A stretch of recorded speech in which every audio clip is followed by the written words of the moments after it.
Hello, welcome to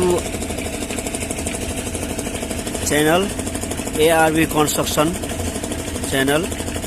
आज चाहिँ हाम्रो डीपीसी टाई बीम को काम डीपीसी को काम कंक्रीट कास्टिङ भइरहेको छ। हामीले जहिले पनि कंक्रीट कास्टिङ गर्दा 1:3 को रेशियोमा मसला तयार पार्नुपर्ने हुन्छ र कंक्रीट कास्टिङ गर्दा हामी जहिले पनि मेसिनको प्रयोग गरेर मात्रै कंक्रीट कास्टिङ गर्ने गर्दछौं।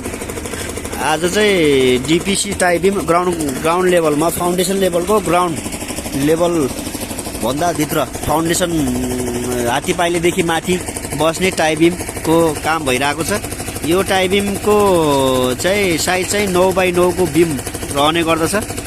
ग्राउन्ड लेभलको चाहिँ 9x12 को हुन्छ भने यो चाहिँ 9x9 को हुने रहने गर्दछ। यसमा 4वटा रडहरु लाग्दछन्। नगरपालिकाको मापदण्ड अनुसार तयार हुने यो टाई बीम को काम सुरुवात भइसकेको छ।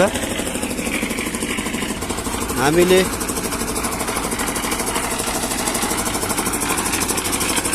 कंक्रीट कास्टिङ काम भइरहेको छ। यसलाई जहिले पनि हामीले मसलालाई मस्तसँग सबै ठाउँमा पुग्ने गरी गर्नुपर्ने हुन्छ। हाम्रो यो कोलम चाहिँ 12x12 को कोलम रहेको छ भने बीम चाहिँ हाम्रो 9x9 को टाई बीम रहेको छ। डीपीसी बीम चाहिँ 9x12 को रहनेछ। यो चाहिँ हाम्रो ग्राउन्ड लेभलको यो हाम्रो यो धागो बानेको भागसम्म धागो भएको भागसम्म हाम्रो डीपीसी बीम बस्छ भने यो चाहिँ टाई बीम हो। नगरपालिकाको मापदण्ड अनुसार घर निर्माण हुँदैछ। भिडियोलाई अन्तिमसम्म हेर्नुहोला। सम्पूर्ण डिटेलहरु हजुर भिडियोमा देख्न सक्नुहुन्छ।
टाईको काम सकिसकेपछि